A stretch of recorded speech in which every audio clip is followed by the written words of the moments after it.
Pemirsa, kita lanjutkan dialognya dalam Editor's View, yaitu kita masih mengulas berkaitan dengan pergeseran kepemimpinan dari perusahaan teknologi salah satu yang terbesar di Indonesia, yaitu Gotoh. Kita masih meng-highlight beberapa di antaranya, ini kan cukup kontroversial begitu, membahas bahwa sosok Patrick Waluyo yang dikenal sebagai the hand of Midas touch diharapkan sebenarnya bisa memperbaiki kinerja Gotoh, namun nampaknya setelah 2,5 tahun kepemimpinan malah mengundurkan diri. Nah, pertanyaan saya mungkin selanjutnya ke Mas Demis. 2,5 tahun ini waktu yang pendek untuk masa penjabatnya seorang CEO yang menjanjikan akan membereskan sebuah korporasi selevel Gotoh. Tapi apa sih yang ditinggalkan oleh Patrick Waluyo kalau dari redaksi CNBC Indonesia melihatnya? Oke, apa yang terjadi di Gotoh 2 tahun 3 tahun terakhir ya, maksudnya ya kalau PHK besar-besaran kan itu udah dari zamannya Andre. Yang tadi yang agak ngulang yang tadi Patrick itu ya keputusan dia melepas Tokopedia. Karena kan latar belakang dia kan emang private equity ya. Latar belakang Northstar itu adalah mengakuisisi perusahaan untuk dilepas kembali. Jadi mungkin ini yang dibawa Patrick ke Gotoh, dia ngeliat nih apa nih yang bagus, apa yang enggak, apa yang ngebebanin, apa yang berpotensi. Dan begitu ada kesempatan untuk melepas Tokopedia langsung dikerjain dengan cepat. Jadi nggak tahu ini apakah emang, karena waktu Tokopedia dilepas kita juga nggak tahu apakah itu karena Gotoh sama TikTok udah lama ngobrol atau gara-gara tiba-tiba aja si TikTok abis bosnya datang, TikTok Shopnya diserang, dibilang nggak boleh beroperasi dan lain-lain. Dan di situ Patrick tiba-tiba, nih mau ngambil Tokopedia nggak gitu kan. Dan dari situ pun kalau dari pembelaannya Patrick kan adalah mereka masih mendapatkan penerimaan dari Tokopedia selama 2 atau 3 tahun ya.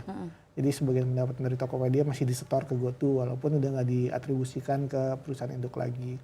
Dan beberapa perubahan di dalam aplikasi Gojek sendiri misalnya kan salah satunya mungkin sekarang kan kalau pesan GoFood atau Gojek ada yang namanya datangnya lebih cepat apa enggak. Artinya kan dengan biaya yang sebenarnya nggak ada cost tambahan, mereka dapat pendapatan tambahan tuh. Itu juga lumayan signifikan kalau nggak salah. Dan Hans Patuwo yang sekarang diusulkan jadi CEO Gotoh, ketika Patrick masuk itu dia presidennya GoPay. Artinya yang megang Gotoh Finansial itu sepenuhnya di bawah Hans. Peluncuran aplikasi GoPay, terus masuknya GoPay lebih ke perusahaan lending. Dan satu lagi mungkin yang juga harus digarisbawahi masuknya Gotoh ke AI ya. Itu kalau nggak salah itu kan Patrick yang mengumumkan sendiri ketika si Jensen Huang datang ke Indonesia dengan sahabat AI-nya. Walaupun arahnya dari model AI itu masih belum bisa ditebak nih arahnya Patrick kemana. Apakah karena semua perusahaan teknologi di dunia harus ada AI-nya, jadi Gotoh juga harus ada AI-nya. Jadi mungkin 3 hal itu yang agak-agak menonjol di bawah Patrick.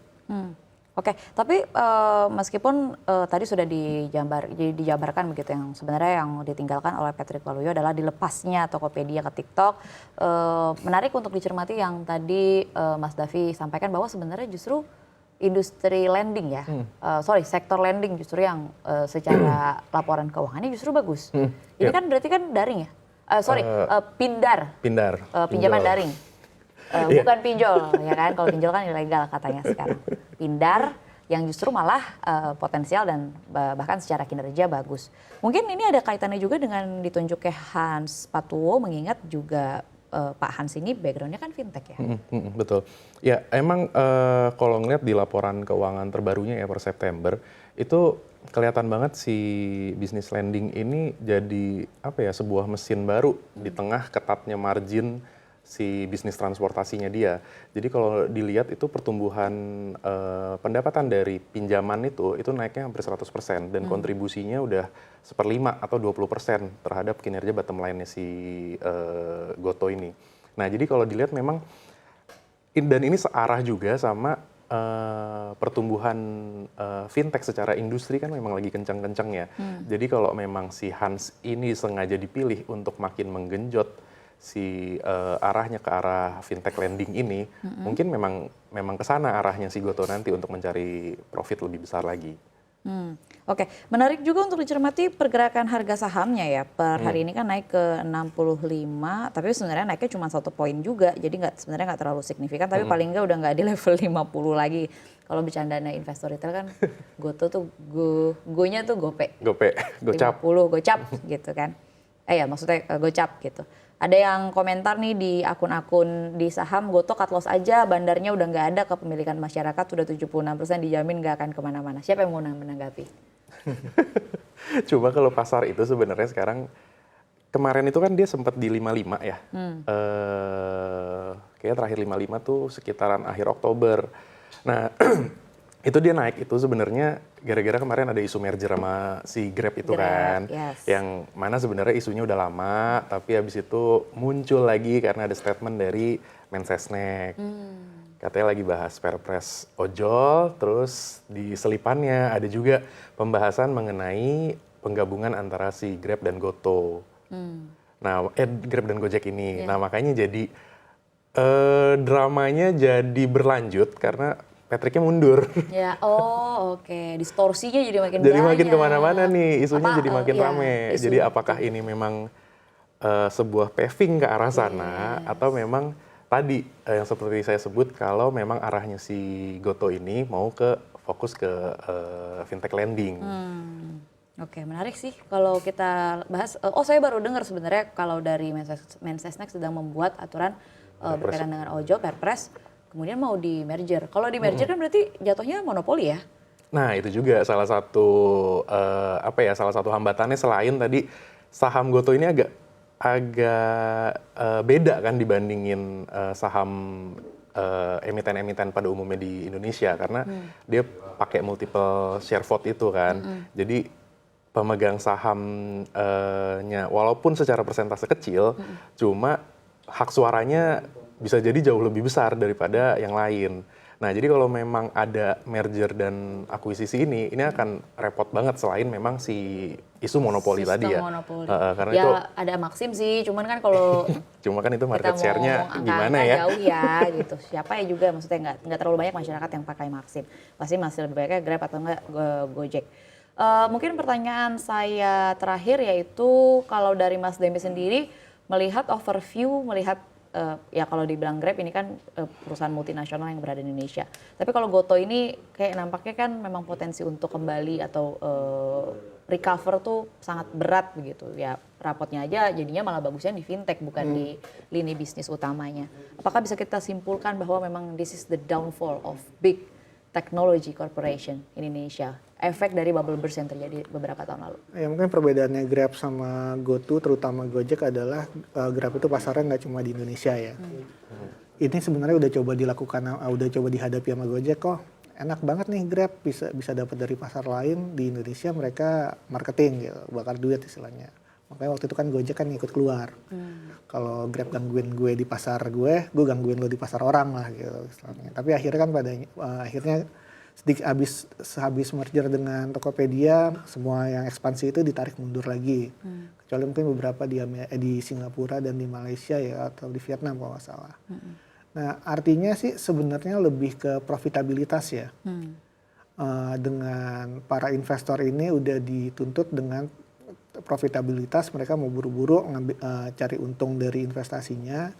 Dan kedua mungkin trennya sekarang bergeser semuanya ke AI. Ya, ada kemungkinan investor-investor yang tadinya mendukung bisnis ride sharing ini mikir, duit gue nganggur di sana nih, nyangkut lah istilahnya.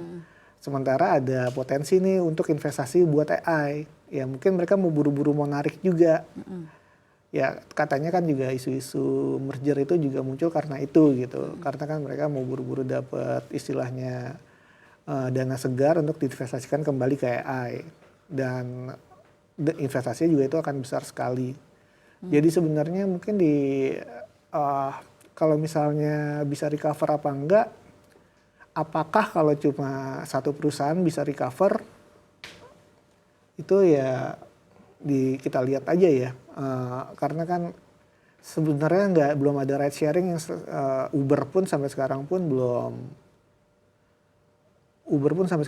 mencetak laba.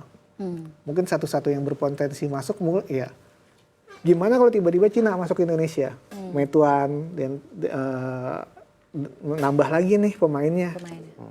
Ya kita lihat aja sih ke depannya. Kalau sebenarnya bagusnya nambah atau monopoli? Sebenarnya kan bagusnya harusnya persaingan Dari sisi mana sehat. dulu nih ngelihatnya nih? Yang unik dari bisnis transportasi kan sebenarnya heavily regulated ya. Kalau dulu sebelum ada Gojek sama Grab kan ada taksi.